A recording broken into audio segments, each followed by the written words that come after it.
Here we go. We're at the Public Safety Commission meeting at 6 p.m. I will take a roll call. Actually, I will call the meeting to order and I'll make a few statements first, and then I'll take a roll call. My general statements that we make. All right. Recording statement. This meeting is being recorded by the Public Safety Commission. If anyone other than the city or the commission is recording this meeting, you must notify the chair at this time. Is anybody recording on Zoom or live here? Okay. All right. Mass General Law 30A, Section 20. No person shall address the meeting of the public body with permission of the chair. And all persons shall, at the request of the chair, be silent. No person shall disrupt the proceedings of a meeting of a public body. If after clear warning from the chair, a person continues to disrupt the proceedings, the chair may order the person to withdraw from the meeting. And if the person does not withdraw, the chair may authorize a constable or other officer to remove the person from the meeting. I will take a roll call for the commissioners. Chair David Lanoy will not be here tonight, and Commissioner Jarvis will obviously not be here tonight. So as the vice chair, I'll run the meeting. Commissioner Clark. I'm here. Commissioner McMahon. Here. And I am here. David Moscaritolo. Great. Since we don't have the secretary here, Ed Jarvis, I will ask if I can have a motion to postpone the approving of the May meetings until our next meeting. If I could maybe get a somebody to second that. Did you move it or? Yeah, can you move it? I move it that we postpone the minute, the reading of the minutes. For May. Until the next commission meeting. Okay. And I will second that. Great. We'll take a vote. Yes? Yes. Great. No no's. So we'll move those. Great. All right. We will move on to public comment. Is there anybody on Zoom or live that would like to speak?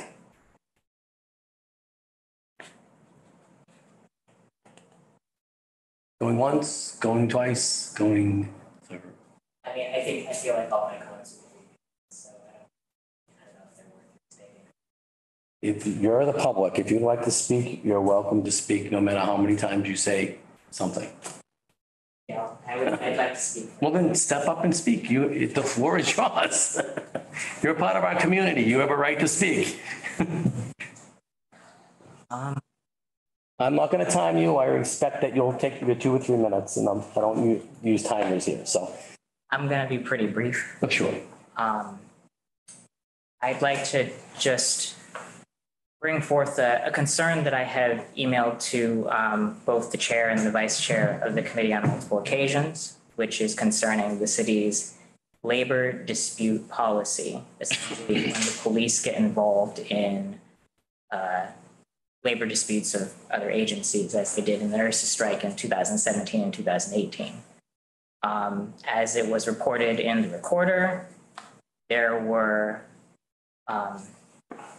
violations, or rather, the National Labor Relations Board found in favor of the nurses in consideration of several complaints that they had sent regarding the conduct of the hospital administrators in that strike, specifically relating to the police involvement.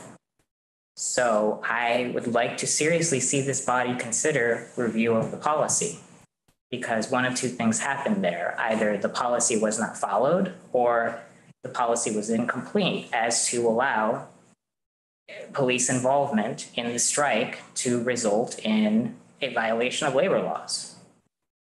The final thing I'd like to say is,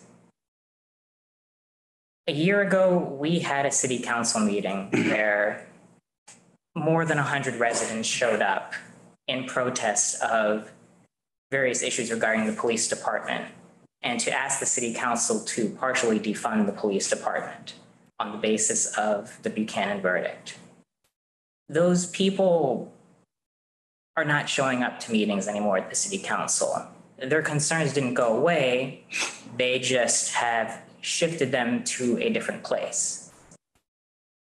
It's definitely not here. Those people aren't showing up here and they're not sharing their concerns or their ideas with this committee because, quite frankly, I would assume that they don't believe this committee will address them. I am one of the few people who's trying to show a good faith effort to the idea that maybe this committee would consider those things seriously. And I have to say that I don't believe that that has happened yet. Just consider that it's such a deeply divided city over the issue of policing and police funding that maybe it's time that this committee does a little outreach and dig into the reasons why, despite so much concern over the police department, enough to convince the council at one point to partially defund them, that there's nobody showing up to this meeting to voice those concerns.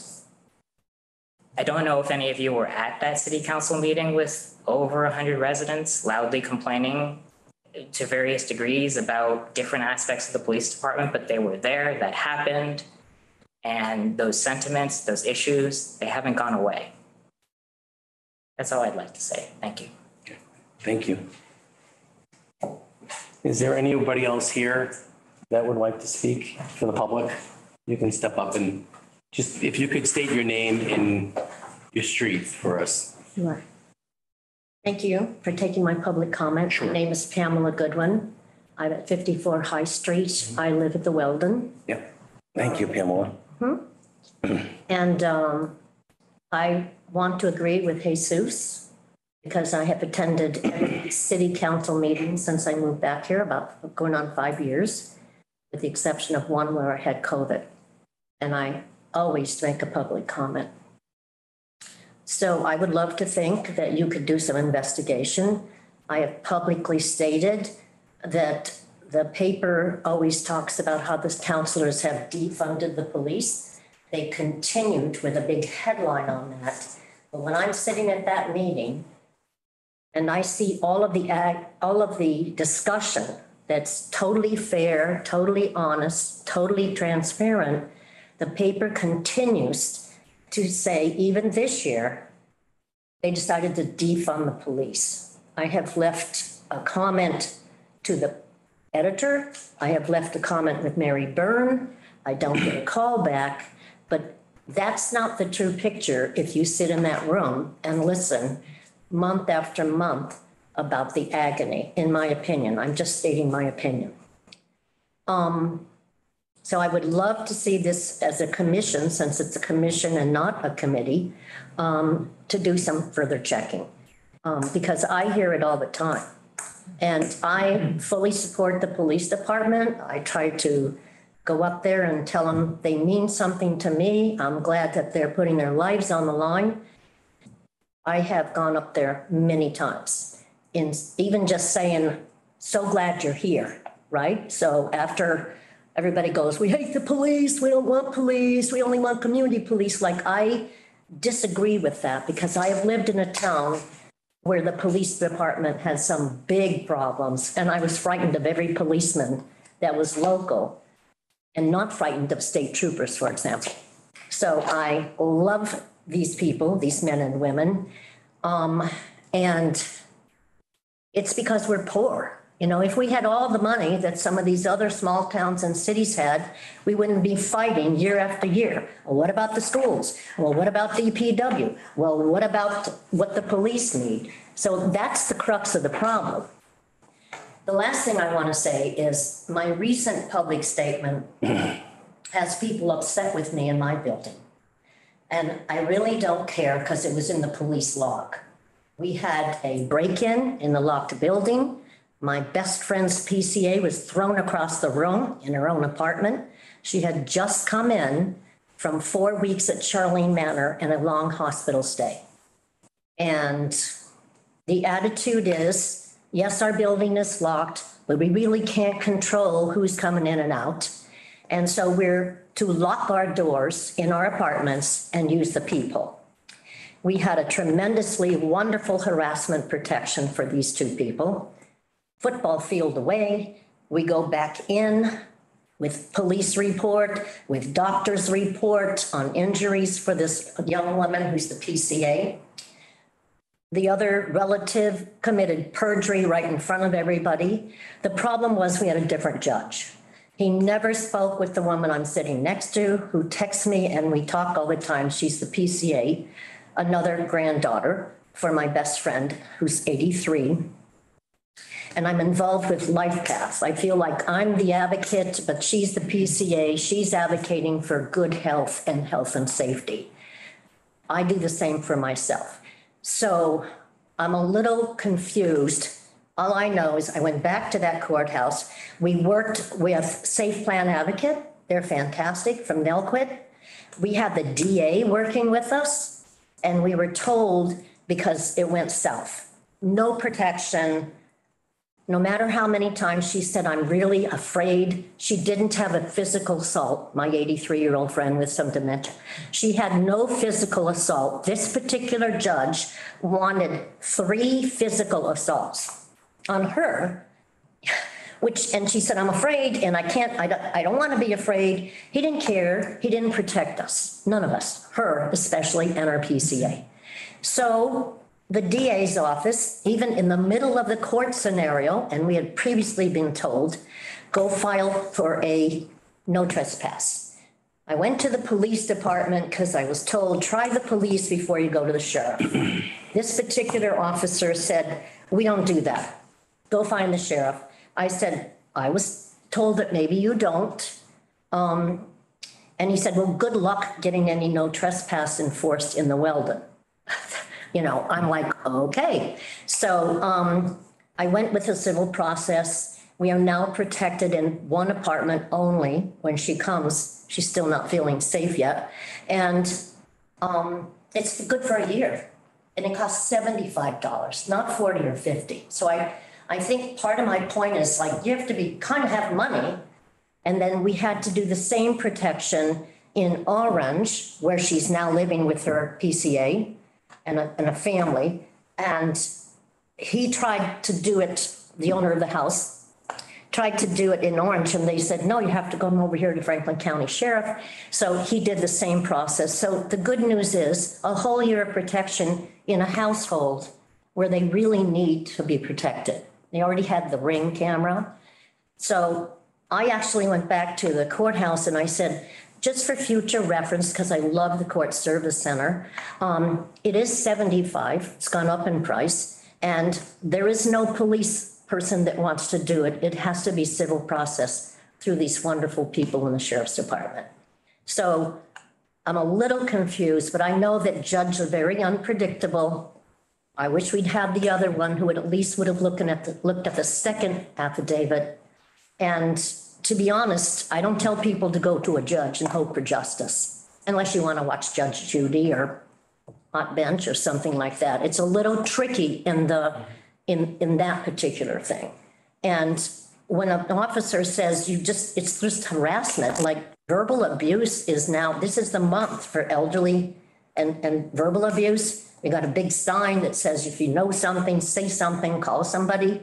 So it would be great if people could all be on the same page, because I've already said this in a testimony for Boston, because we have an anti-bullying bill down there again.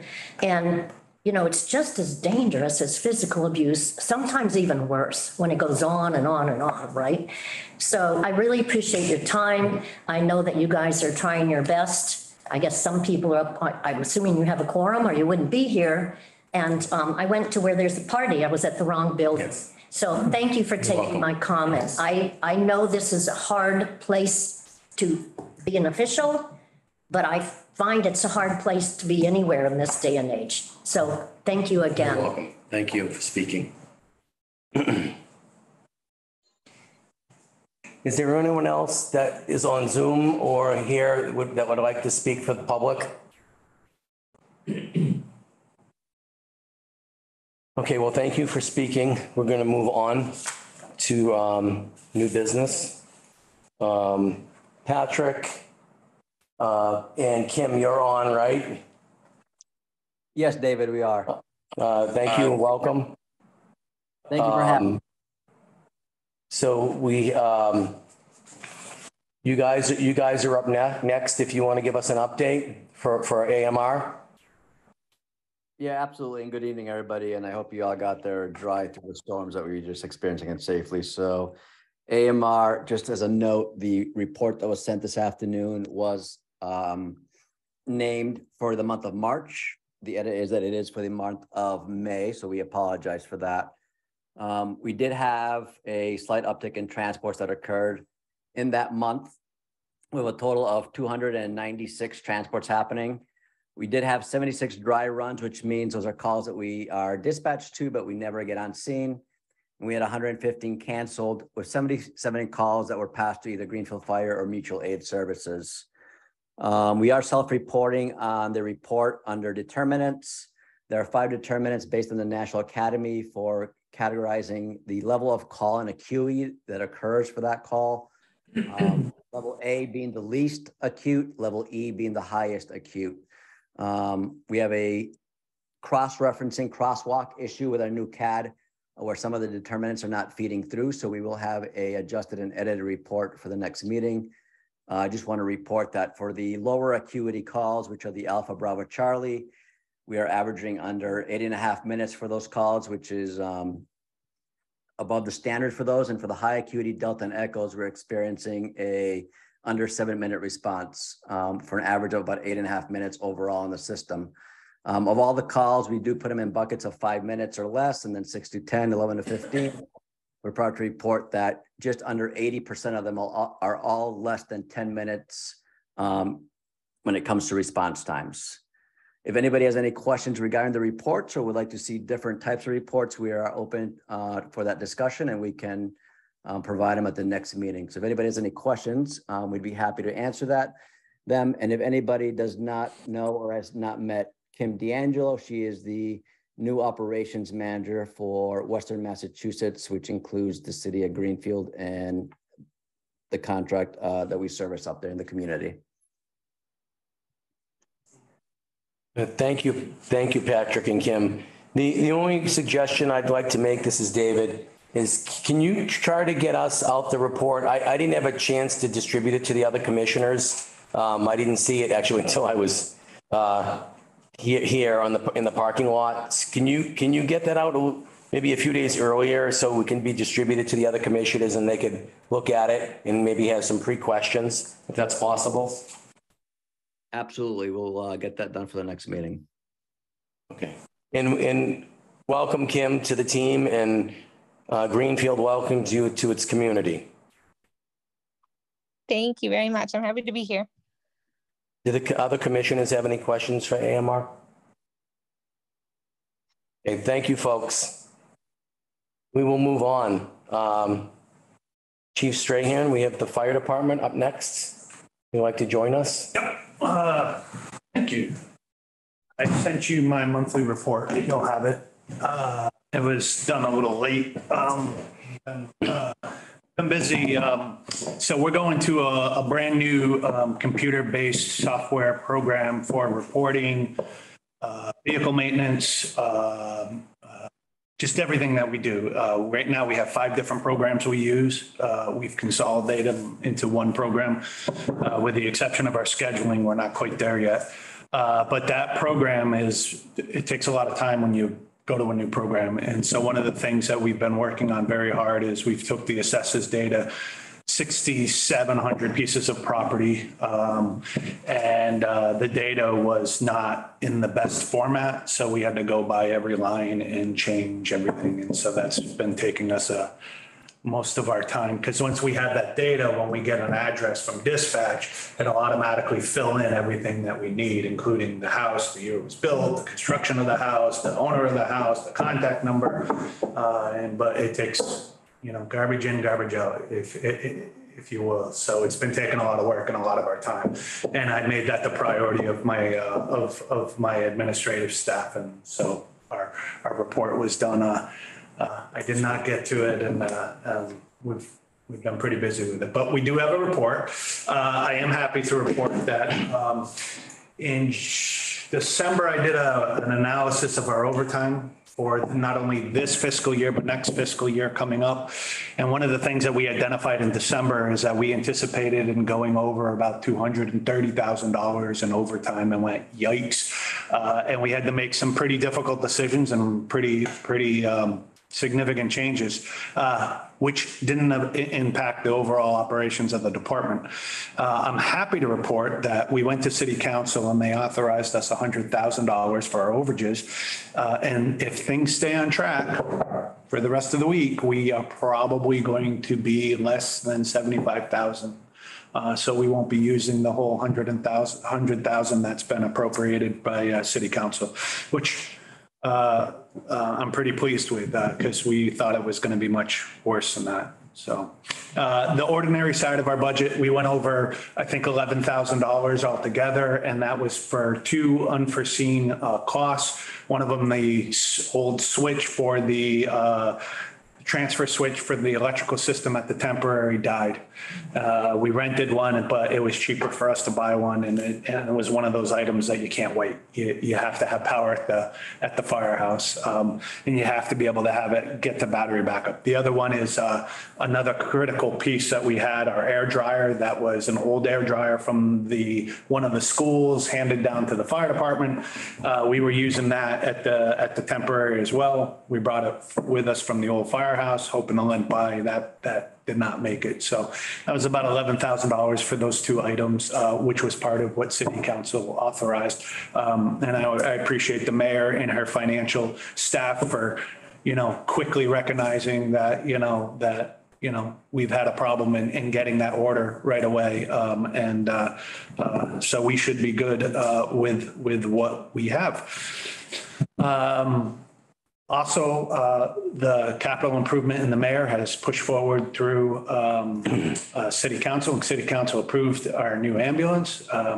So we will be purchasing the new ambulance as well as hiring a new firefighter. We're in the process of that procedure right now. So we should have a new firefighter starting soon. And Lori,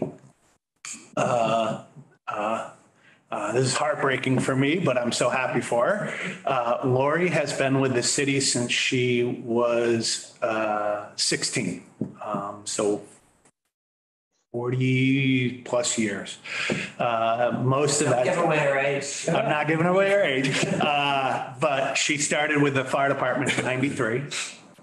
She came over and did some time over under Mayor Forgy in the mayor's office and then came back to the fire department. She's been a critical part of the fire department, and she is leaving us sometime in July. Hopefully, maybe August.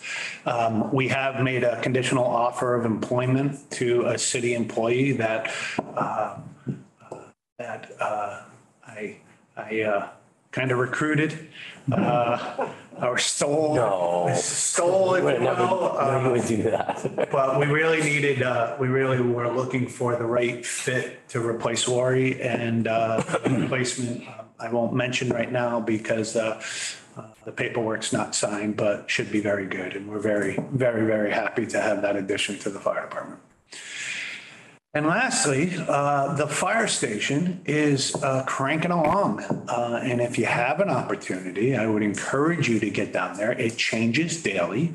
And since my tour with the mayor and her staff, we now have interior walls in the apparatus bay up.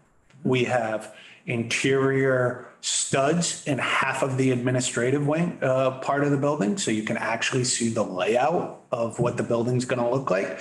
It has the insulation in. The first round of sheetrock went up on the ceiling, and they're just moving real quick. And the team that we put together between the committee and our project manager, Neil Joyce, our lead contractor, which is B.A. Sullivan, and all the contractors that are down there. Unbelievable the work that they're doing and how quick they're going.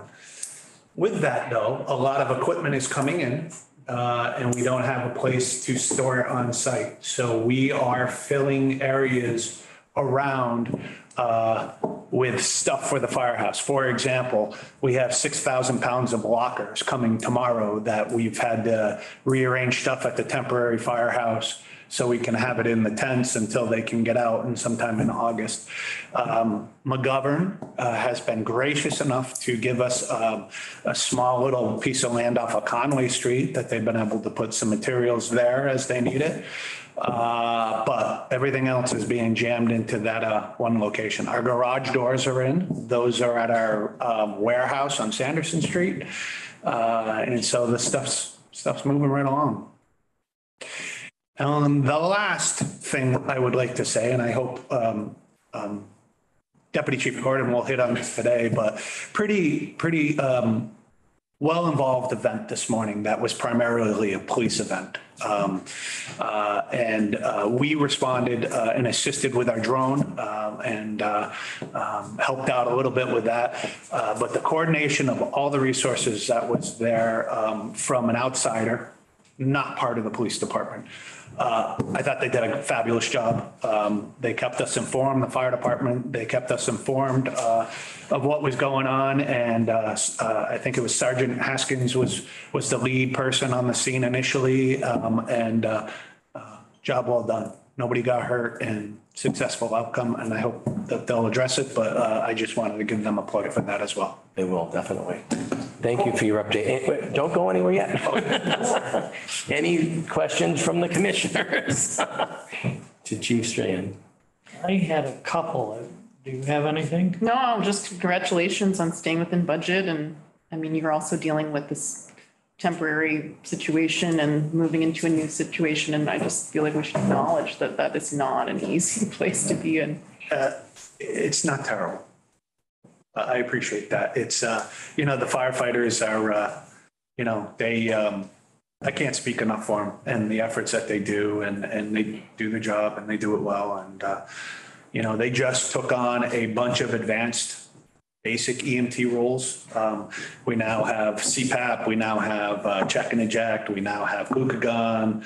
These are, and about 3 more other procedures that we elected to do. You don't have to do as a basic service. It just provides better outcome for patients, and the firefighters embraced it. And very proud of the group of firefighters that we have. And they work hard. You just have to go. You have to go down and see them the way they work. That's really the important thing we can do. Just go look at their everyday work. I have a couple of questions. The computer program you first referred to, does that have a name? First Due. Oh, that's pretty neat. First Due. One of the components of First Due, which we're really looking forward to, but we haven't activated, is there's a community connect part of the program. Right. So right now, when we have to update sites through our programs and do pre-plans, we have to physically go to the site and we have to put in all the information. This is actually going to do the reverse, where we put the information out to the business owners and homeowners in town, and they can actually fill in their own information, contact information, heating systems and stuff like that. So it should be really more robust for us, so we know what we're going into when we have an emergency in a building. It's pretty exciting.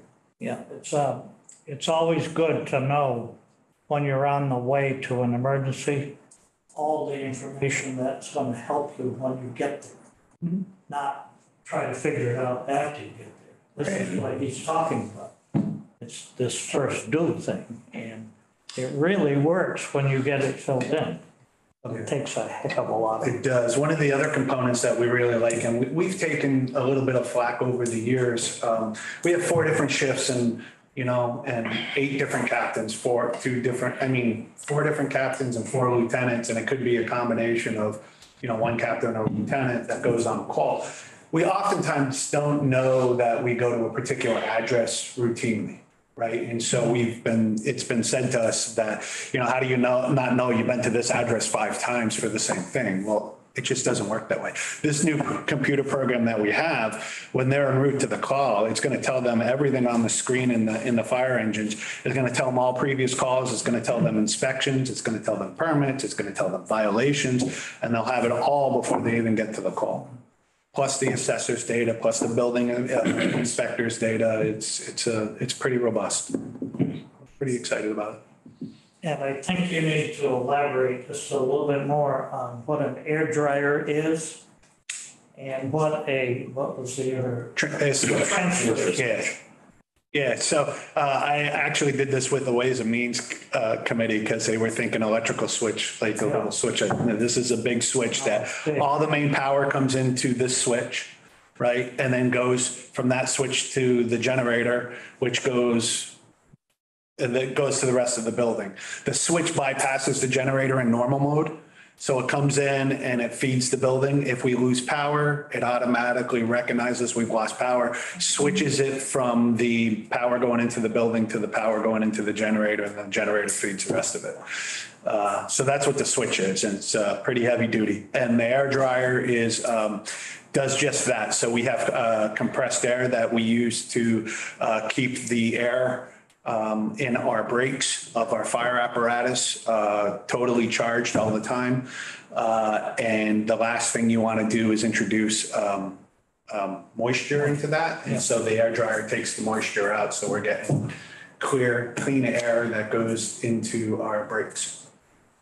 And so without that, especially trucks that may not run for a couple of days, you have to start the truck up and wait till the air. We don't have that luxury. We need the air ready to go and the brakes ready to go as soon as we get in the truck. Chief, is that the same switch we're waiting for the fire station? So yes, except for the one at the firehouse is twice the size of the one as the temporary. Oh, wow. So, yeah, the one at the temporary, we looked at possibly be using that as a fix. Like a temporary. Yeah, it's just way undersized from what is needed at the new firehouse. Okay. I'm confident they're going to come up with a solution. You will. In the meantime, we're just going to blame Amazon. Yeah. Okay. That's right, and is the person coming on board for Lori, are they going to be able to be there with her for a Yes. few days? Yes, the plan is a minimum of 15 days, if not 30 days. Oh, good. Which may mean Lori may stick around a little bit longer than she was hoping for. We have not announced a retirement date because we don't officially know it yet, because we're still trying to figure out when the other person's coming over. But when we have that, we will have an open house where people can come in and see Lori, and that's all she wants, so. Well, that would be nice. That's it for me. Thank you. Thank you. Before I go, Commissioner, Yes, 13 years, yes. heavily involved with my department. I appreciate everything that you've done, and I do want to say thank you very much. Thank you. Well, this sounds like a good time. We're not done with that. Stay around. Stay around. So, Mr. Clark, Yes. I present you with this certificate of recognition. Many thanks to Frederick Clark in recognition of his 66 years of service to the community in the field of public safety, including 12 years. Did we get that wrong? Is it 13? That's all right. We'll go with 12. All right. 12 years on the Public Safety Commission. Only it's really cool.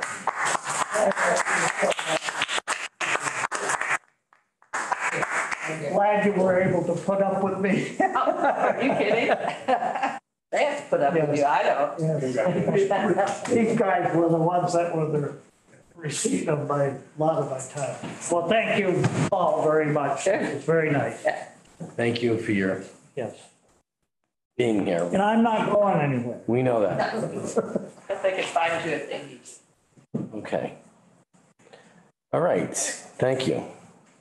We're going to move on to the police department. The chief is a little delayed. He should be here in about 5 minutes. He just texted me and he got caught in some traffic.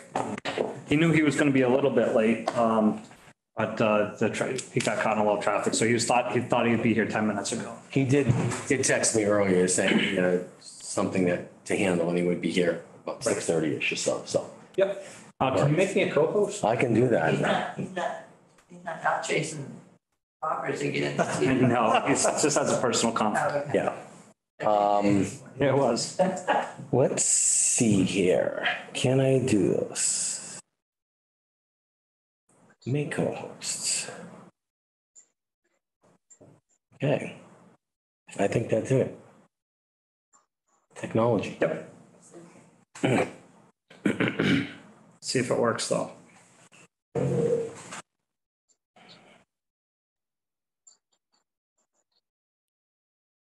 Yes, this is gonna work. Hold on a minute.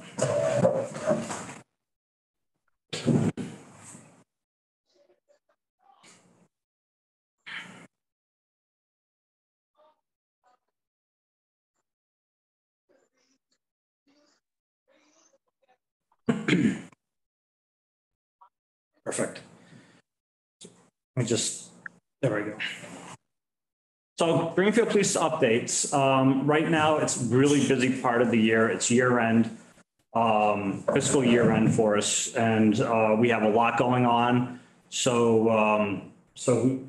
And we have very few command staff right now. We're trying to promote, we're trying to hire, backfill, and all of that, but it has affected us trying to get things done. But anyways, hiring. So we have two hires. One is Brandon Garvey. He's out of Holyoke Community College. He's a police officer there. He went through the Bridge Academy, so he does not have to go to the police academy, which is going to save the city about $50,000 in a good 6 months worth of time.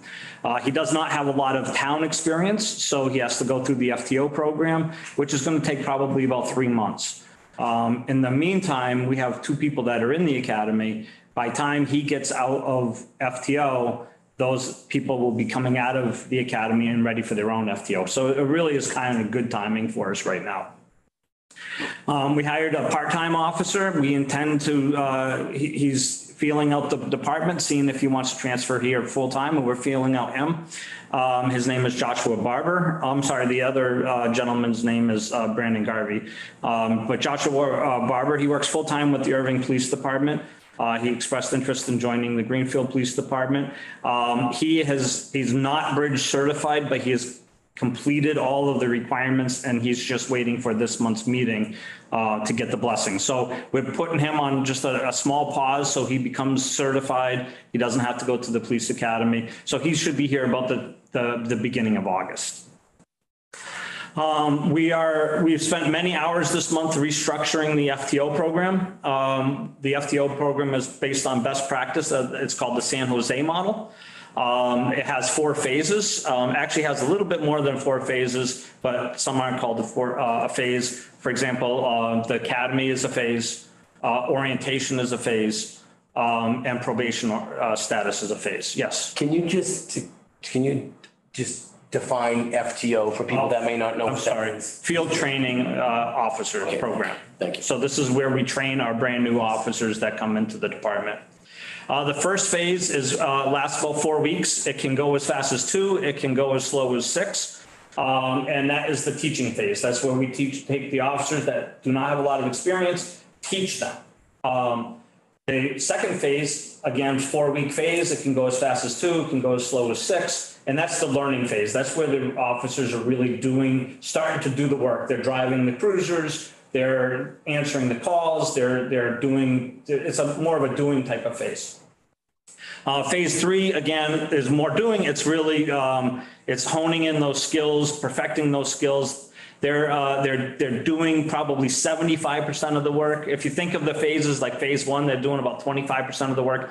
Phase 2 is about 50% of the work. Phase 3 is 75% of the work. And then the shadow phase is proving, and that's where it's basically a testing phase. And that's where they're doing 100% of the work, but they still have a trainer with them in case they have mistakes.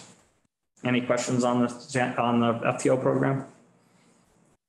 Are they officially graded on all phases? Yes. And if they are, who does that grading? It's not necessarily a grade. It's a pass fail. And the sergeant, what the officer does is he works per week. So he'll work 4 shifts in a rotation. Then he'll meet with the sergeant. For another week of working, he meets with the sergeant. He does that 4 times, and then he or she, and then they all meet with the lieutenant. And the lieutenant decides whether they passed or failed that phase. If they don't pass the phase, what happens? They go through remedial training, and that's why there would be an additional 2 weeks. And then if they continue to not pass the remedial training, then they'll be separated. Just one other statement real quick for the other commissioners. The new hire, Brandon and Joshua, they did go through the interview process according to the police process and procedure. Public Safety Commissioner, I represented the Public Safety Commission. There were other people at these interviews, the public and other officers. So they did follow the correct path for these officers before they went to the Deputy Chief in Chief for the selection process, just so people are aware of that. It's an intense selection process. It takes a good, we started the process at the beginning of April, and here we are in June. So, and they're starting in July. So there's background checks that has to be done. There has physical aptitude training. There's psychological testing that has to be done. There's a multitude of things that need to be done throughout that process. And one part of it is the oral interviews where you guys have a part of that as well. Okay, thank you. Yeah. Thank you. Promotion. So we're in the end process of finishing promotional processes for sergeants and lieutenants. Public safety is going to have to meet with Lieutenant Dodge to further assist us in the lieutenant process. The public safety has been engaged with the sergeant process and was in the oral interviews for both as well. Do you want to about that, or you can talk about that a little bit later? I'll talk about it a little bit later, but we were engaged in the to be part of the interview process and for the sergeants and observing for the lieutenants, so we could further assist them in picking the ranking. So we'll go over that at a later date. So thank you. So we're in a predicament, much like the fire department, with their administrative assistant. One of our administrative assistants, our Jillian Halkett, gave us notice a couple of weeks ago that she has to be moving to California, so she had to resign. Losing somebody as important as Mrs. Halkett is extremely hard for the department. She's been there for 10 years, and she has an amazing amount of knowledge and experience when it comes to record keeping, public records access, firearms access. Her job is just tenfold, and losing the institutional knowledge of which we depended on for so long suddenly is going to affect how we're working. So we have the plan right now. It was sudden, and unfortunately she had a family emergency that happened at the exact same time. So it was even shorter than the 2 weeks. We got about a week and a half notice or so around that area. So we had to make some plans in the middle of that. So right now, until we can make further plans and get somebody on board, administrative assistant Judy Brown is going to be helping with us. Officer Kratz has been assigned to an administrative role to help assist us. And Attorney Bankston, although he's going on vacation in 2 weeks, right in the middle of this, when he comes back, we'll be assisting with that as well. There's going to be a learning curve on all of us. And the chief's going to say, just as much as I can say, is that we depended on her knowledge to get us through the rougher parts, because she was doing it every single day. We don't do it every single day. So we've been catching up. She's given us some good cheat notes. But at some point we'll be working to make that a longer, a more permanent transition. And did you say she left already, or? She left Tuesday. She left. Yeah, she had an, yeah. I know, yeah, she had a family. She had a family emergency, and she had to, regretfully, she would say herself, had to go faster. So it's a hard situation. We really appreciate her. I'm sure that the chief who just walked in has the same feelings as me, is that it's a great loss. Yeah, I've known her for a long time too. Yeah. Her and her husband. Yeah, her husband's awesome too. Yeah, he works for Stoneleigh Burnham. Yeah. Great, a pillar of the community is there as well. Okay, thank you for that. We got some good news last week. We got awarded a grant from the Department of Mental Health. They awarded us $100,000 to continue our CIT program. Our CIT program was started by Deputy Chief Williams. It's Crisis Intervention Team. It's a mental health collaborative program that we work with stakeholders in the community to build a better system for people having behavioral emergencies. The CIT program is run more on the police department side. And we have specially trained officers. Matter of fact, most of our officers have attended the CIT. We're probably in the area, if not 100%, we're in the area of 98%. We may be, because we've had so much transition, one or two people that didn't take training. But outside of that, all of our officers have gone to advanced training on behavioral health emergencies. And the CIT program is one of those things that would help us do that. That $100,000 is going to be helpful in helping us continue the CRO program, which is the Community Resource Officer program, which works hand in hand with co-response. We were also awarded a $200,000 co-response grant.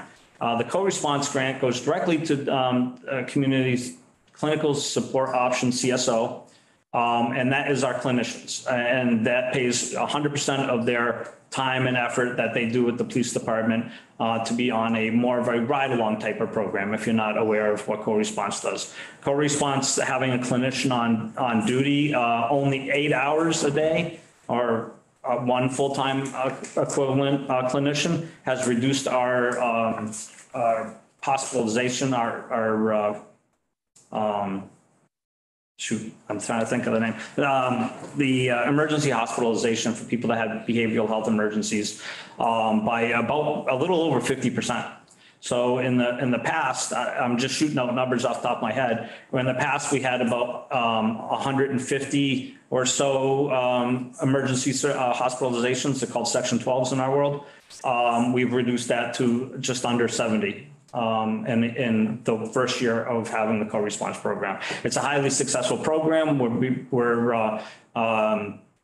being shown, people have shown our program as an example, and we're being copied throughout the state as being the top-notch program.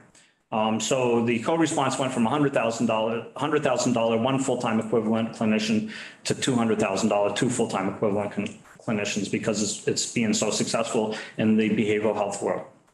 I have a question before you leave that. Sure. This is part of that shared program, right? Yes. Deerfield and Montague. Yes, the CIT part is a Greenfield program. The co-response is a regional program that works collaboratively with Deerfield, CSO, and Montague, as well as Greenfield. But the CIT portion of it is just our team in Greenfield. Deerfield has their own CIT program, and Montague has their own CIT program. So the $200,000 co-response grant, that's going to allow us to have a second clinician? Correct. And we have one now. We have one now, and we have one that's been hired and is already training through CSO, and they should be starting with us in another 2 weeks. Okay, and both of these folks work a full-time 40-hour, or, I say 40 hours, but a week? Like they're not part-time, they're full-time? They're full-time. One, Caitlin Roach, they're both master level clinicians or higher. I can't remember the new clinician, whether she's master level or doctorate level. We've had doctorate level clinicians as well. Caitlin has been working for our department for over a year now. Okay, great. Thank you. Excuse me, I should correct that. She doesn't work for our department. She works for CSO. She works with our department. With your department. Right. Okay, thank you. But she's still shared Yes. amongst 3 towns. Both are shared amongst 3 towns? Yes, both will be shared. The co-response program is a shared program with the 3 towns. Okay. So they can respond, if Deerfield has a behavioral health emergency, they can respond to Deerfield. If they happen to have one of our CIT officers, our CIT officer will go over to Deerfield. But Deerfield does the same thing. They have a CIT program. Their CIT officers work with clinicians when ours don't. And if there's a Greenfield behavioral health emergency, then Deerfield or Montague would send their officers with the clinician as well. Is it all communicated through our dispatch? Yes. Greenfield, right? Yes. So if they have to go to Deerfield. Yeah. So it's all handled through our dispatch, though. Yes. Right? Yep. So if Deerfield needs a clinician, they'll call our dispatch and dispatch through the clinician. If the clinician is in Deerfield and Greenfield needs it, we work through our dispatch and they'll contact the clinician. That's on his program. No, it's a guest, but they're not identifying. The blue is my program. Okay. That's you, right? That's me. Okay. All right. Thanks. Chief, you want to talk about the cloud incident? Because that's what this is. No, you can do it, bro. Answer any questions that they have. So we had an incident earlier this month that we really wanted to bring to the public safety's attention. This month, not today's. Not today's, this was Okay. earlier, right? Where we had a behavioral health emergency. This is where CIT and co-response all comes into play. We had a behavioral health emergency. The officer was familiar with the individual because of the work that he did with the CIT program and had a working relationship with the family. A family member called the police department to report that the person was having a crisis and had a gun and was threatening to use the gun. So our officers responded. They did a phenomenal job that we think that they did a phenomenal job. And I wanted to show it to you so you can see it as well. So hopefully this works.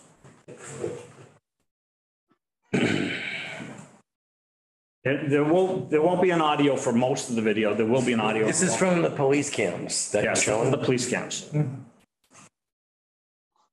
So the evening shift, Officer McLeod was called to that. I explained that already. The following videos have been redacted to protect the identity of the involved. This is the body worn camera by Officer McLeod. Hey, it's Officer McLeod. So we're right outside. So where's he at? Because with the gun, it kind of changes things. Yeah.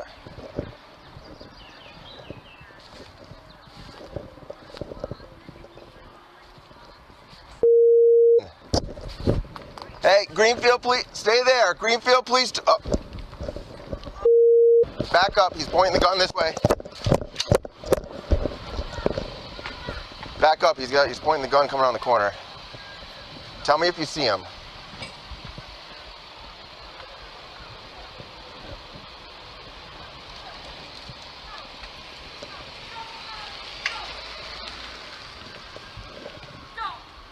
You got to tell him. First Can you tell person him you to put see the is gun the down? mother. And then the second person you see is the person with the gun, who's now aiming the gun at the mother and the officers. Can you talk to him and tell him to get? Can you see if you can grab it for him? Come over here with me then, ma'am. I don't know what kind of gun it is. I don't know. Okay. Okay, you're not going to jail. Stay right there. Stay right there. All right, tase him, tase him, tase him. We don't want to shoot you, okay? Stay right there. Can you put the gun down so we can talk? I was just here talking to you, man. Right? I was just here talking to you. Waiting room. Okay.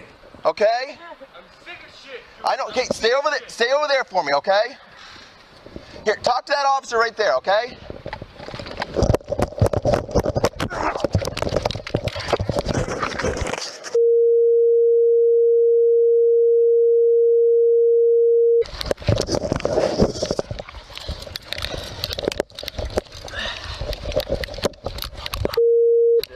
I threw it over by the car. That's fake. I'm sorry, I didn't know. No, you did fine. You did good. You did good. All right, let him up.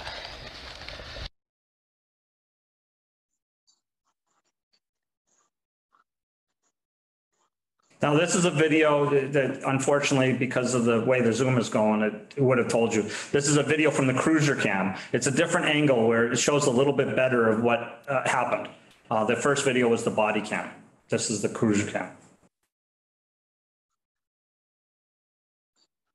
So the party without the sleeves has the gun at his waist, pointing at his mother. He just pointed at an officer that is a backup officer. He pointed the gun again at his mother. Now he's pointing it at the officer in the cruiser across the street. And there's no way to tell if that's a real gun or a fake gun. You'll see it in a minute, right? He's now pointing at his mother. He pointed at the officer. The officer's trying to de-escalate the situation. He lifts the gun, points it at the officer again. The officer continues to try to de-escalate the situation. He does a ruse. He tells the person that to talk to the officer behind him, and the individual looked behind him, and the officer took that opportunity to effect a tackle. He then threw the gun away from the person, and then the backup officers engaged. That's the kind of training that the Greenfield police officers have. They have restraint.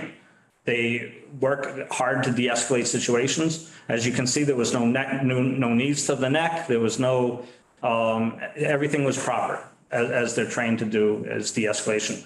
Officer Purrington, Officer Emily Rowell, Officer McLeod, and a deputy sheriff, and Officer Kratz was involved in this. I'm sorry, that's, is that Purrington or Granger? Taylor Granger. That's Granger, I'm sorry, yes. So that was the night shift. So that was about 3 to 11. evening shift. That's the gun that was used, I was pointing at the officers. It was a BB gun, it was a toy gun.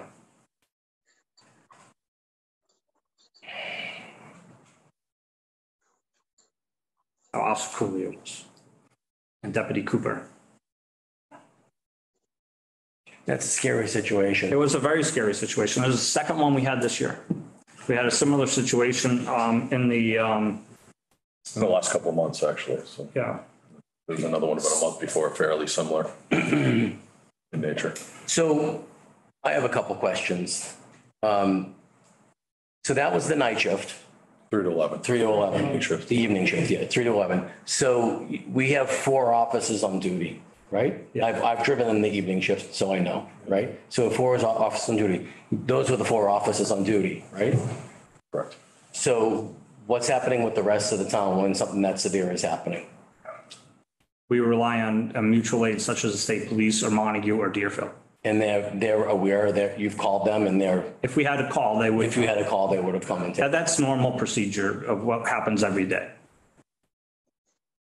So the training for a situation like this, I mean, you know, I can't say what I would do if I was a police officer, but this police officer has a gun pointed at him or her, right?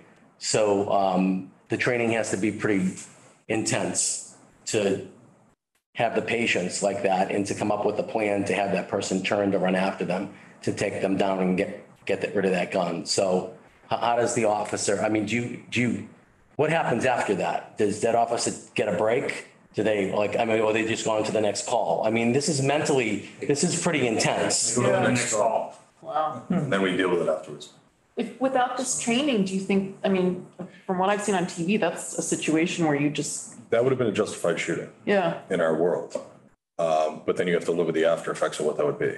So the idea is to hopefully not have that justified shooting. And in that case, I mean, that officer's behind a wooden fence. I mean, if that's a real gun, a wooden fence isn't stopping anything, you know, but the officer felt in his training and experience that this firearm potentially was not real. And he was willing to take the risk on that. So that same officer had a call there earlier with that individual. Right. So you had a history of who that person was. Right.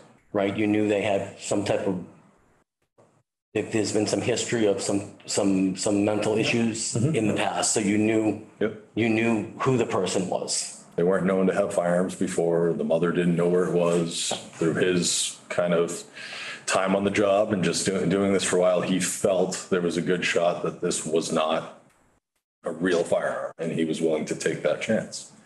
And to do that, and doing that, it came out as a good result. That's there's CIT training in there too. The CIT training, he's made aware of behavioral health type of situations. So he understood that this was a behavioral health challenge. He had the fortitude to think outside of the box, where a lot of officers are closed in on the box and just get stuck on drop the gun, drop the gun, drop the gun. He thought outside the box, and he was able to send that ruse out, go talk to the officer behind you, have the person turn around away from him so that he could make that surprise takedown. You can see when he said, "I talked to you earlier," the gun came down a little bit. And then he wrote and he talked to that officer and he went with it. It's similar to what the last one we had like this. The last one was pretty scary as well. And the last gun could hold real bullets. It just fired pellets. So there's these Glock looking pellet guns out there that you pull the clip out and it's got real rounds in it. So someone thinks it's a real gun, but there's pellets inside of it. That was the last one we had. And similar situation. We had officers there with firearms on them, and another officer snuck up behind and took that person down. Fortunately, it ended up being a pellet gun, but so. Were the clinicians involved in this? Not this one, Not not this that, not at that time. Yeah. No, not at that time, but Right. maybe were they involved at the earlier call? No, they weren't involved in the Not early, in the they weren't earlier on that one. shift that day, because they only work 40 hours. That one clinician only works 40 hours a week. Okay. So we didn't have them all the time. So that one particular day, that shift, there was not a clinician on. Yeah. The second. And that was a Wormtown second weekend too. It had nothing to do with Wormtown, but our officers are straight out there. A lot of the officers on that were working doubles.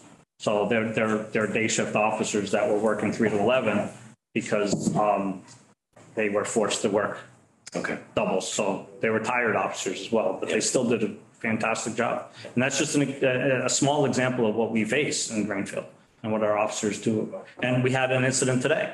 So we had an incident today where 3 people robbed a store up in Keene. They were seen to have firearms and they were masked. A chase ensued in New Hampshire to the Vermont border where they lost the person. It was a 100-mile-per-hour chase and they got off the chase. The state police picked them up between the border and Greenfield, someplace on 91. They radioed ahead. Another trooper was able to use spike strips. They spike stripped the car. The car's tires went flat. The suspects then went into one of our neighborhoods, got out of the car and fled the car. And people saw them running towards GCC. Our officers immediately contained the area, which is what they're trained to do. They set up a perimeter, which made the people bed down and they weren't able to go further. We had the fire department, one of their firefighters who was also working for Irving Police Department, came over with a drone, put eyes in the sky, was able to look at a bigger perimeter. The state police sent in dogs. The dogs tracked the subject down. They found where they were bedded down. They were able to effect one arrest. The 2 more suspects ran from there towards 91, but we had people on 91, so they were kind of trapped between Coleraine Road and 91.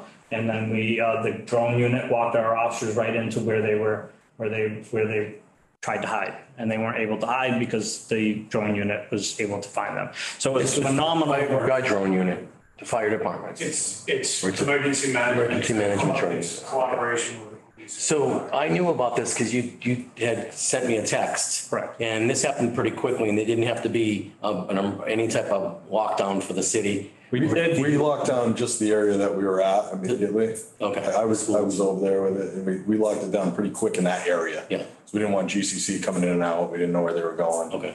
I don't even know if the reverse one made it out because we caught them fairly quickly, but Yeah, the police department developed a statement. I was in the process of loading it when they. Reverse 911. Yeah, which we would have done to an isolated section of town. We were in the process of getting that together. It's not as simple as, pick up the phone and launch it. It takes a couple minutes to get it and get the message right. Okay. People expect instantaneous news and alerts. We had a lot of Sometimes it just doesn't work that way, but we were pretty close to getting something out, but we didn't need to because we were able. We had a lot of resources very quickly between us, the state police and the sheriffs. So when they popped out on 91 and saw a whole lot of cops on 91, they just went right back in and they had nowhere to go. So it worked out as quickly and the best way as it possibly could. Do you think you would have apprehended the suspects without the drone? We had a pretty good pinch on them, but it sure made it a lot easier. Yeah, it seems like technology is going to make everything. Yeah, a lot of time, which was good because they were able to see which direction they were traveling. And that way, when they popped out, we saw them from the highway and they just went back in. The drone already had them. So they weren't going to escape that too. So it worked out. The perimeter would have become smaller and smaller and smaller until we captured them. But the drone made it a lot faster because we didn't have to do all that. Yeah. Definitely worth its money today. The drone's getting here faster than a state police helicopter. We already have it here. So it's going up. So that's crucial for us. So we all know a few weeks ago, we had an incident downtown with a handgun too, right? Next to a retail store, correct? And that was handled pretty quickly. So, I mean, is this a common thing for us? I mean, this is three that we are that we know about in the last week or so. So you don't know. It comes and goes. Last summer was a lot worse than what we had right now. People are shooting guns, so this year, we're coming across them, but this is the same type of problem every community our size is dealing with across the country. So. Okay. Well, I think it was important to, I didn't expect you to show the slides, but I think it's important for not only the commissioners to see that, but also the public and understand what the training is that you guys do and also the cooperation between the two departments. So I appreciate that. I mean, I watched that and my heart rate was racing and I'm just sitting here in a room. So I don't know what I would feel if I was, that officer seemed pretty calm, cool and collective. I don't know if that's something that I could, do it. So thank you for. I have a little bit more. One of the things that Mr. Leva was talking about was addressing some of the concerns that was brought up. And I've been talking to you, and one of the concerns that they mentioned was how are we handling diversity within the police department? And you asked me to come up with a presentation about how we're using diversity when hiring and retention. So if in October 2016, the U.S. Equal Opportunity Commission did a study. The study can be found on that website there for advancing diversity in law enforcement. They started in 2015, they finished it in 2016. The Department of Civil Rights Division, the EEOC, launched a new research initiative called the Advanced Diversity in Law Enforcement to identify barriers that undermine diversity in law enforcement, to highlight promising practices that help agencies better reflect the diversity of the communities they serve. In the three main areas was recruitment, hiring, and retention. Why does it matter in law enforcement? Law enforcement fulfill a fundamental role in society. In many communities, individual officers are often the public face of law enforcement, of local government, I'm sorry. It's therefore critical, this is all quotes from their study. It's therefore is critical that our nation's law enforcement agencies broadly reflect the diversity of the communities that they serve, which we totally agree with. Come on. Increased diversity within law enforcement agencies defined not only in terms of race and gender, but also other characteristics. We can't just look at race and gender. We have to look at religion, sexual orientation, gender identity, language ability, background, and experience.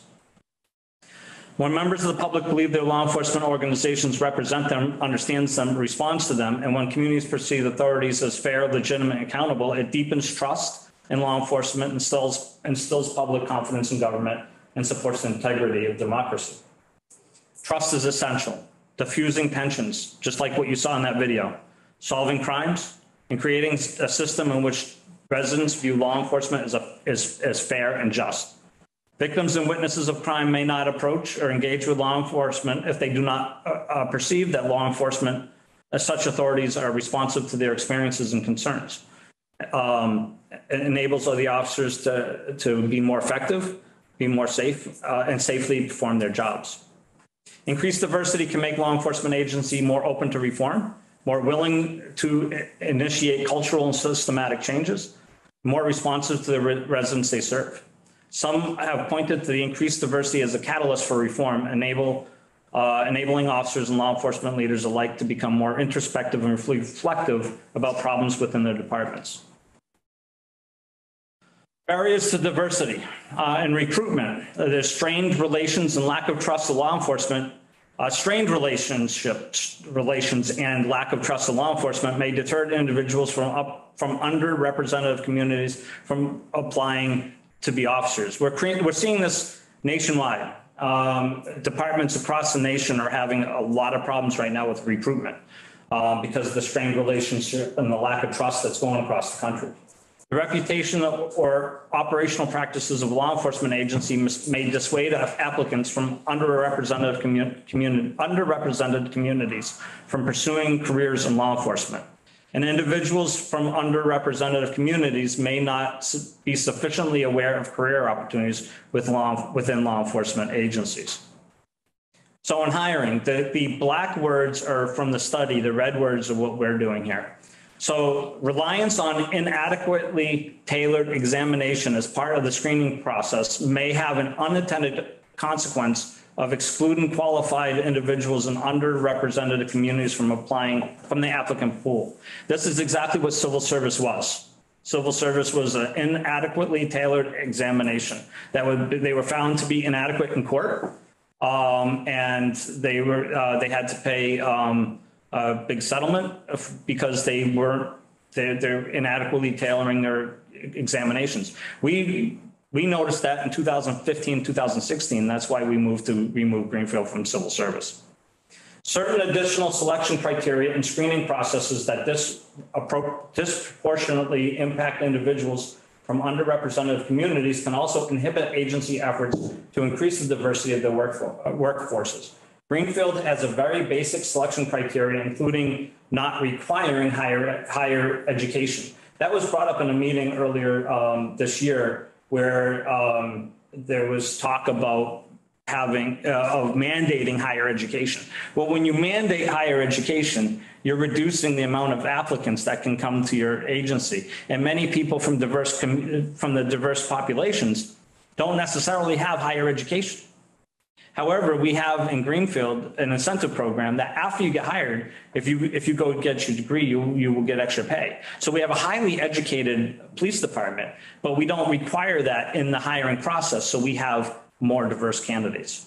Residency restrictions may limit certain underrepresented communities'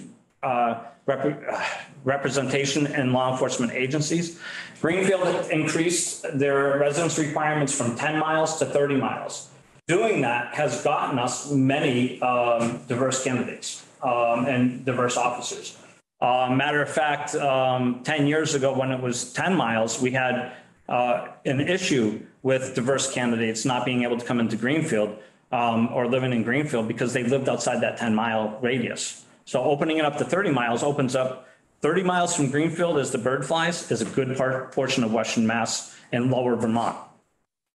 Length, complexity, and the cost of application processes can serve as a deterrent for applicants. Greenfield has reduced the $75 civil service fee to a $35 processing fee, which is waivable if you are under the federal guidelines. The civil service process lasted over a year and renewed only after 2 years. Greenfield now has a very dynamic and on-demand application process with policeapp.com. And policeapp.com will actually advertise nationally for us. And we've gotten candidates as far away as New Jersey to come to Greenfield because of that, diverse candidates. Retention. Individuals may face difficulties adjusting to law enforcement agencies' organizational culture. Greenfield PD has been in the process of changing the culture of the department to become more welcoming to a diverse population. Individuals from underrepresented communities may face difficulties in the promotion process due to lack of transparency about the process, as well as scarcity of role models, mentoring relationships, and professional development opportunities. Greenfield has adopted a new promotional policy last year created around role modeling and mentoring. Matter of fact, Commissioner Moscatello can say that in the oral interviews, it was brought up almost every single time in the promotional oral interviews about our new mentoring program. We have extended professional development opportunities as well.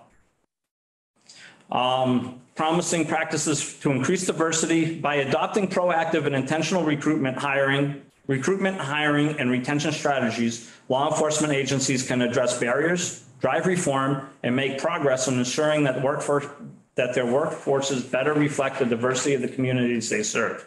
Over the past several years, the Greenfield Police Department has changed and adopted industry best practices when it comes to recruitment, hiring, and retention. We are proactive to be at the forefront of best practices, including our wish to change our locker rooms to gender-neutral locker rooms and gender-neutral bathrooms.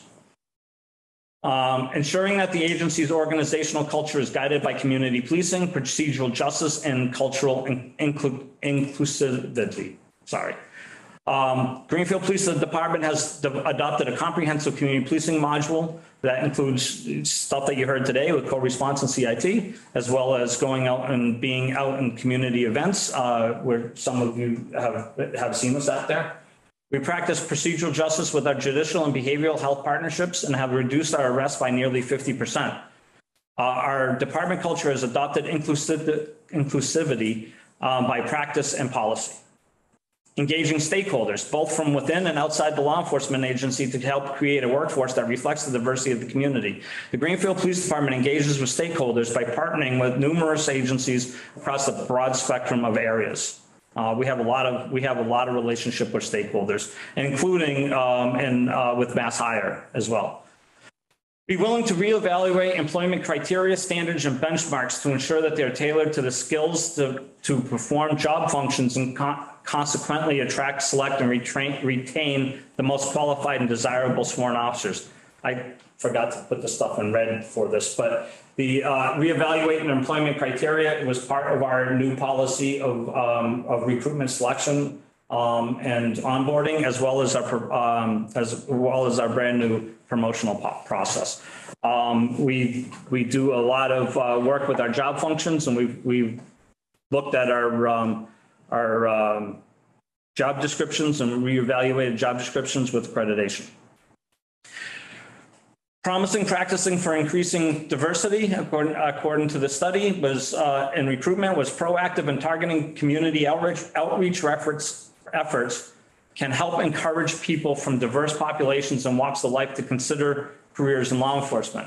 The Greenfield Police Department has adopted proactive recruit efforts, participate in mass job fairs, and adopt college job fairs as well, and adopting a culture that every employee is a recruiter. So every officer knows that they're a recruiter for the Greenfield Police Department. And when they go out into the communities, especially the areas of diverse population, there's always that conversation of how they can be a police officer as well. Building partnerships with educational institutions and providing young people with internship programs creates a robust pipeline of potential applicants, while also helping to address historically negative perceptions or experiences diverse communities have with the law enforcement. Lots of words. I'm trying to go fast so as not to take so much of your time. We're almost finished though. The Greenfield Police Department has established relationship with educators at the local primary, secondary, and higher education facilities. We believe long-term recruitment starts with community policing efforts when we establish relationship with the youth. So we don't just work with the higher education, we go right into the local primary schools. We do the reading programs. We work with teachers. We have our dogs going into the program, and all of that is part of a long-term strategy of police recruiting. The effective, innovative use of technology and social media is critical to communicate and connect with all members of the community. These young people love technology and the use of social media. The Greenfield Police Department is active on several social media pages, and utilizes over a dozen software programs to keep it at the cutting edge of technology innovations. We're often seen as the example, and we're actually called from agencies across the state to demonstrate the programs that we use as others are trying to catch up with us. In hiring, they suggest that we adopt a holistic view of what skills and strengths that applicant brings to a law enforcement agency, in part by being willing to reevaluate information revealed during background checks, including previous drug use. The Greenfield Police Department recently updated our recruitment and retention policy, which reevaluated and changes several key areas, including previous drug use. Expressive willingness to reconsider selection criteria and written or physical examinations that do not correspond with job-related duties, and that disproportionately screen out individuals from underrepresented populations. Greenfield Police Department no longer relies on a written examination at all, and only uses state-approved and mandated physical examinations. We've gotten rid of those. Streamlined and more transparent in the hiring selection procedures, the Greenfield Police Department has adopted a higher tech application process that assists us with transparent nationwide recruitment and advertisement, and we work with the Public Safety Commission, and we're here telling you today about hiring. Involve community members in the hiring process as a way to develop workforces that reflect the diversity of the community. The Greenfield Police Department has included members in the hiring, included community members in the hiring process for the last 20 years. In retention, they suggest that you have a mentorship program and leadership training that are critical to provide new officers, particularly those from underrepresented populations, with the support, guidance, and resources that they need to succeed on the job, enjoy their careers, and earn promotions. The Greenfield Police Department has adopted a mentorship program within the department on all levels, from recruitment to patrol level, to supervisor level. And now with the new lieutenants, there will be a lieutenant mentorship program and a sergeant mentorship program before they hit the road and as they continue their journey of being promoted. Community partnerships and stakeholder engagement can help retain officers of color and women by better understanding the unique challenges that they face in the profession. The Greenfield Police Department engages in numerous community partnerships in all areas of the community, but we're always looking for more. Incentives, including providing temporary housing, which we don't have, allowing officers to work towards college credit, which we do, but not while they're on the job. And providing financial bonuses for language skills can help retain officers with diverse experiences and background. As a matter of fact, we're here to talk, the chief is here to talk about one of the incentive programs that we just instituted this week. So we had to make a game time decision on Sunday, but we are going to have our third K-9 here in town. One of our young officers took a very hard interest in the K-9 program, but we're not at a level right now that we have the ability to bring on a second patrol dog. But having a bloodhound would be unique, where you have a dual trained tracking, evidence, recovery type of thing, as well as a potential comfort dog, a second one, which would work in this. Marcus Johansson came to us a couple of years ago, a wonderful individual. And when we presented him with this opportunity, he just jumped at it. So he probably would have left us to go to the state police if something like this didn't come up for him. Who was this officer? Marcus Johansson. Okay, yeah, I just didn't hear you. Yeah, wonderful. Yeah, I thought it was Marcus. And he got an offer to go to the state police and had something like this. And we didn't offer it to him to keep him. It popped up. He saw it coming down the road. And he knew if he stayed here, he'd have that opportunity to be. And we actually were able to pull it off. So on Sunday, Bill called me in the morning and said, we've got this one shot right now. And we ran and completed it, Monday? Yeah, evaluated on Monday. Evaluated the dog on Monday. It's home Monday night, and he'll start his training. So opportunities like that will keep people here. And it was timing wise was great, but he was a good officer and he probably would have been great for the state police, but we're real happy that he decided to stay here for this type of an opportunity. And opportunities such as patrol dogs, comfort dogs, bloodhounds, detective bureaus, community resource officers. I can name. If we could ever get SROs again, that would be a big one. We have multiple officers trained in that would love to be doing that. But obviously that's a hurdle we can talk about another time. But those type of programs and incentives will keep people here. And we have those. And also draws people here as recruitment as well. A lot of people come here because they see the opportunities that they have in Greenfield PD. And certainly in Franklin County with what we're doing here. We have agreed to, between myself and the sheriff, that they will be staying on. We're going to keep the cooperative partnership going. We have some things to iron out, but not many. The program turned out to be very successful for us. They still don't have the ability to be police officers. They don't have abilities to, supplant our officers, but as a resource and assistance and things they do best, worked out exceptional. So today we announced out to the Franklin County Chiefs as well that this program is going to continue going here. And we urged other departments to look at it as well. Well, that's nice you were able to do that. So I think that's an important thing too. The dog's name is Ellie Mae. She's a 1.5-year-old, between a 1 and 1.5-year-old female bloodhound. We rescued her. She was with a family that took very well care of her. They took very good care for her, but they just didn't have the time to be able to give her the life that she needed. And when we evaluated her, she never has done a track before. She was basically kept in a kennel. They would walk her once or twice a week. Unfortunately, the owner was working 12-hour days and wasn't able to properly care. And he recognized that. He didn't want that for his dog. And he knew that the work that the Bloodhound Association that we work with did. So they contacted and asked the association to rescue the dog. They knew that we had an interest, and we've been talking about it for well over a year. And they offered it to us for free. So we were able to get the dog for free. When we evaluated it, it's never done a track before. We put a harness on it. It immediately did 4 successful tracks just on the genetic makeup of a bloodhound. So automatically, the instinct of the bloodhound kicked in, and she did 4 successful tracks, including one that was what's called the contaminated track, meaning there was other scents in the area. And she smelled right past the scent and stayed with the track of that human that she was looking for. And it was a shockingly great dog. So we took advantage of this free situation and the fact that we were able to rescue a dog. And work into our program for incentives. Is Ellie Mae with us now? She is with the handler right now. She has to go through training. Yeah, she has some training to do. She will be working with the handler, learning how to be in the police car and the station. And she is starting her first day of training tomorrow afternoon or tomorrow evening with the Houndsman Association.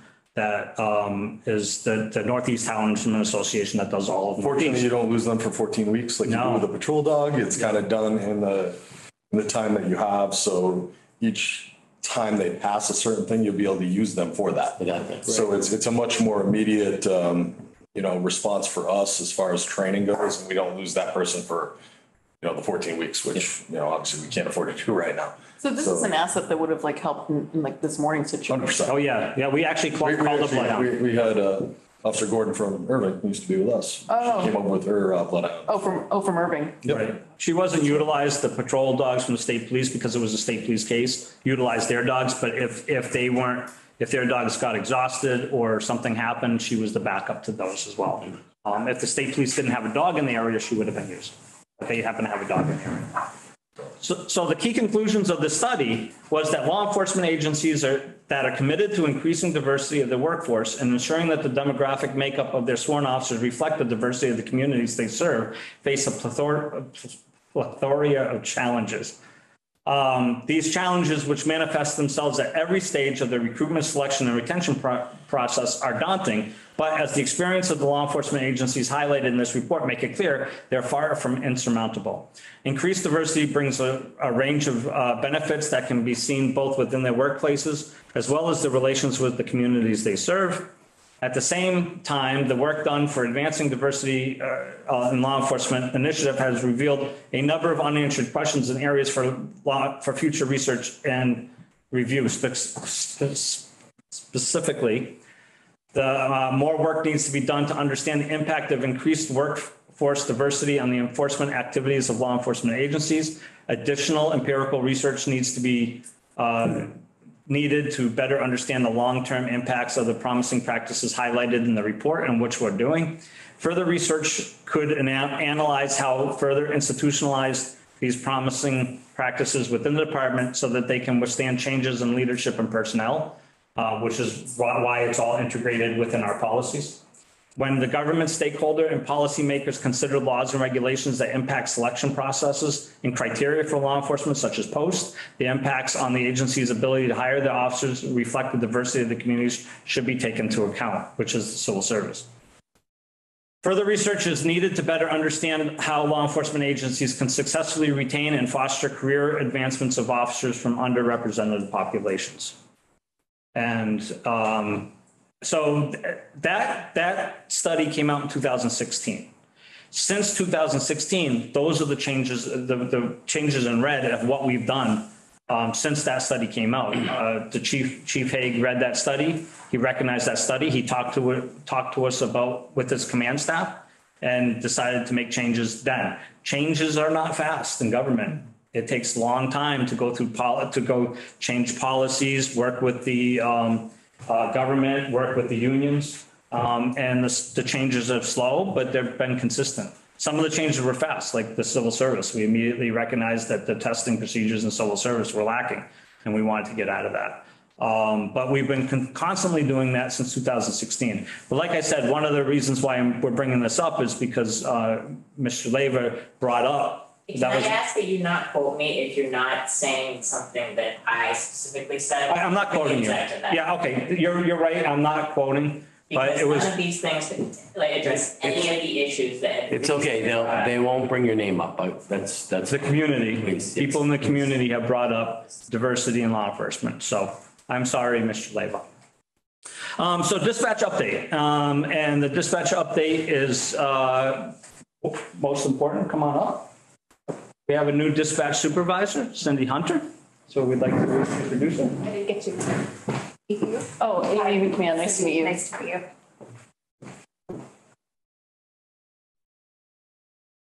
So dispatch construction update. Would you want to talk a little bit about that?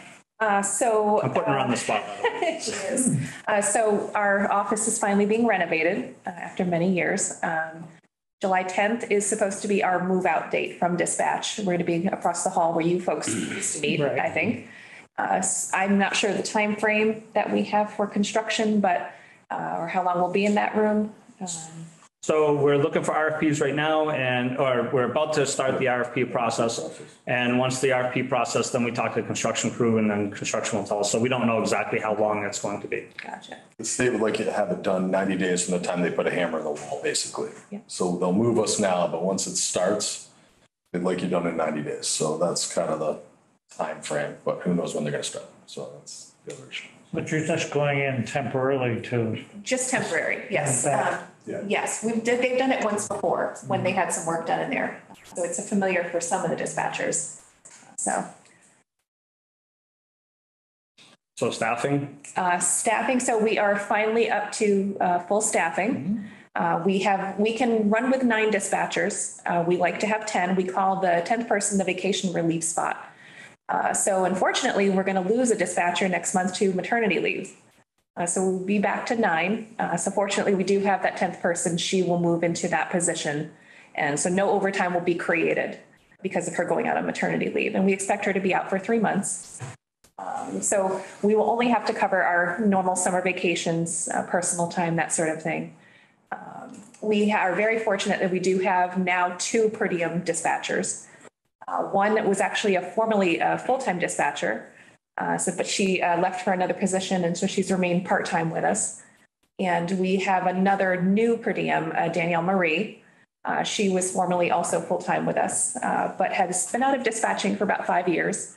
But she was eager to come back, and she's already filled in a bunch of shifts. So we're very appreciative of that.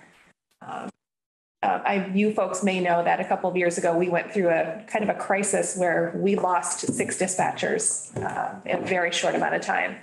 And so we were 4 dispatchers doing the work of 9, really.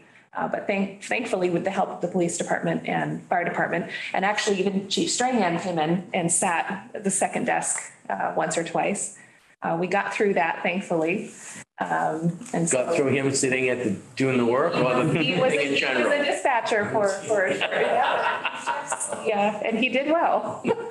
And we will do okay for a while, but the money that was cut during the budget process, unfortunately shouldn't have been cut. We rely on that. If we don't get that money returned, then we're not going to make it through the year. So we're not going to make it through half the year. The overtime will actually be gone probably 2 months after the fiscal year, probably, if we don't have that money. Yeah. So we'll run in the red for overtime for the rest of the year, especially with obviously a maternity leave, which is obviously wonderful for the mom, but for, staffing and financially, when you're only down to 9, every time somebody takes a day off, that's 8 hours of overtime every time. So we typically run about 120,000 in overtime, and with the $87,000 or $77,000 cut that we took, we actually don't have any overtime. So that's just kind of the way it works. So we'll have to figure that out, and I'll certainly be coming back. But those were the directives that were given by the council, and we'll have to figure out how to make it work. Well, just to give you a little idea of how much overtime we have. So I went back through April, May, and now June. So back in April, unfortunately, we were short a dispatcher who was out on a leave. And we didn't have our 10th person yet. She was still in training. So we basically were 8 dispatchers. We had about 380 hours of overtime just in the month of April.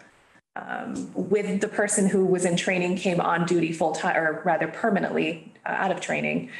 In May, we had about 279 hours. This month, we have gained back the dispatcher who was out on leave, so we are now at our 10. We've only had about 150 hours this month, but it's, as the chief said, every time someone takes a day off, the seat needs to be filled, unfortunately. So it does create overtime. And our budget is entirely payroll. So on the books, there's 10 dispatchers. Yes. And so that's how many per shift? It's 2 dispatchers per shift.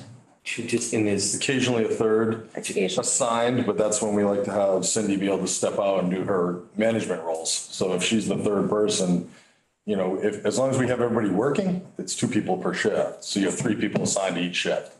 And then Cindy would be the 10th person in theory doing administration as well as covering shifts. So we like to have her make sure she gets her administrative work done, which means that she has to be the third person. So when we drop down to 9, she's not working regardless, and then trying to get her stuff done on top of that as well at the same time. So that's what it'll be for that leave. Okay. If we can't get a per diem or, you know, something along that line. so June, we had 10 folks available. Yes, And we still had 150 hours of overtime? yes. That's not bad. It's a lot, but it's not. Is it overtime because somebody takes a day off, or is it overtime because? Vacations. Vacations. Sick time, you know, combo of both. You know, But it's driven by vacations and sick time? Vacations and sick time, but we also have personal time that we accrue and comp time. We can also acquire comp time when we work overtime. We can take it as money or comp time. So it's not due because we need extra people in there because of emergencies or something's going on where we have to fill a state. It's driven by like exactly what you said, vacation, sick time, like somebody not taking a day off or having a personal day. Yes. Okay. I mean, barring the occasional storm that we have or some catastrophe that happens where we call in a third person, which doesn't happen very often, But in general, it's. But in theory, you could have two different people on 2 different shifts off the same week. Yes. So then you just eliminated 2. Okay. So you're going to get overtime in some fashion because of that. Okay, thank you for explaining that. So just tell me a little bit, we took one person, applied for a police role, right? Yep, she's in the academy So you right lost now. that person. We did, yes. But then you replaced that person. We did, yes. So that's good. Very good. We had some candidates from the last pool. We were very fortunate that we didn't have to go through interviews again. She was so interested. Didn't have to bargain with someone else. You know, it's unfortunate that staffing around the county is everyone's having the same issue. I've spoken to Amherst, I've spoken to Montague and Shelburne Control, which is the regional dispatch, and they're all having the same issues. They're all short-staffed. Amherst was fortunate to have 1 per diem because they had someone retire and stay on part-time. It's very hard to get, unfortunately, it's very hard to find part-time people because you can go to other agencies, but if they're already having staffing shortages, it's more profitable for them to take their own overtime than it is to come to our agency, even though we do pay well. And unfortunately, the time that it takes to train a dispatcher, to take someone who's green and has never done the job, it takes a good month to a month and a half of someone doing 40 hours of training a week. And we have a candidate right now who really wants to come to us part-time, but he's retired in Massachusetts, so he can't work full-time here, but he works a full-time job up north. And so he said, you know, I can do like 1 or 2 days a week training. Well, unfortunately, that would take, you know, it would probably take us 3 or 4 months to get him through, you know, and so it's hard. But what's really helped a lot is you came on in your role now, and you've been able to take something off of your administrative needs, because you had someone working in her place, really. Right. I mean, we had a lieutenant that was. Right. Lieutenant Dodge. So it's. So this is a good. Much better for us. For you, and it's good for you too, because you're learning your role and you're. Definitely am. But I think it really works because you know what's going on in the county, you know what's going on in the state. And you can keep up with it. I hope so. I think so. Yeah. And I think that's crucial. A lot of times we forget the role that these people have. And it's a vital role. And I just am so encouraged that you're doing this and can step in and keep it up. So. Lieutenant Dodge and I have worked very hard with the last couple of months, just coming up with ways that we can fill our per diem spots. So we're still working on that and ways to recruit. So we're going to continue that. Excellent. Very well, thank you. It's nice meeting you. And nice to meet you all. Yes. Thank you so much. I'm glad you came. Thank you. I'm happy for you that you're now finally retiring from your extracurriculars. Yes. And congratulations. Whatever. It's been a pleasure working with you on our. Yes, thank you. You likewise. Okay, any other updates from the police department? No? Any questions? No, the only question I have is, did you supply this slideshow? You did supply that to us already. Okay. So I'm sure I'll have some questions on that follow-up, but thank you for that. You can, go ahead. I don't mean to interrupt, but. You're not interrupting. So in a case like today, you probably had at least 4 agencies working with you. At least. So how do you run command? Do you have a unified command? Well, one of the good parts is the radio systems changed a little bit. So what we were doing is we were communicating directly with our dispatch who had the state police frequency as well. So we were able to go right through ours to let us know, and they monitored the traffic on both. When I was out there, I was actually with the lieutenant from the state police. So we were standing next to each other. So he was controlling his situation there and I was there. So we could communicate directly back and forth. Sergeant Haskins did a great job of establishing, the scene at where the car was dumped. He maintained that control, and then everything else went right through dispatch. And they were able to keep us in touch with everybody that's going on. But today we had there's pretty much always a state trooper with a local. We did have Deerfield, obviously Irvin came over, and the college came out. So we had some people, and they typically did traffic posts with the exception of Officer Gordon, because she was waiting for the dog if they needed it. So we had 5, 6 agents. Absolutely. It was good. Like I said, and Chief rolled up to help out, to make sure any communication issues that we had could go through him direct. So it was good and fast. And again. So you got the bird up right away and you were able to monitor it that way. I think it really points out that our agencies working together in town and with our regional fellows, it's working. Yeah, it takes a lot of work to form those partnerships and relationships. They're not just free, that takes time and effort to establish a lot of time. before the situations. Well, I appreciate your work today. That was great. Thank you. Glad we got it. I had a day off. It was all mine. Any other questions for any of the departments from the commissioners? Not for me. Okay. Thank you. We're not done yet.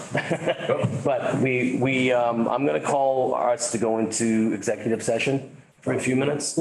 So I would like from the councilor commissioners to, I want to call the regular meeting for an end. If I could get a motion in a second.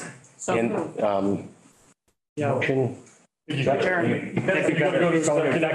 come back in and close it. Yeah. So you go to executive session, you can close it down, but you have to come back on and close to the public. And you also have to say why you're going into executive session. Okay, that's right.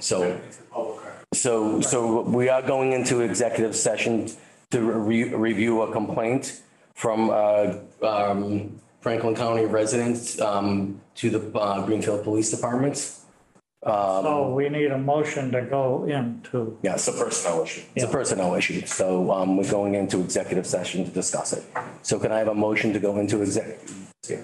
I move that we go into executive session to do a complaint about the Greenfield Police Department. Can I have a second? I second. Okay, so the regular meeting now is, we'll be ending it right now.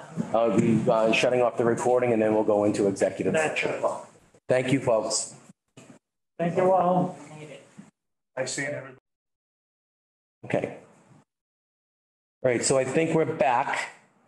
So we're back out of his executive session. Back in session. So we're back in regular meeting. Back in session in the regular meeting, and we're going to end the regular meeting. So can I have a motion to end the regular meeting? I move we adjourn the regular June meeting. And I'm seconding that. All say aye. Aye.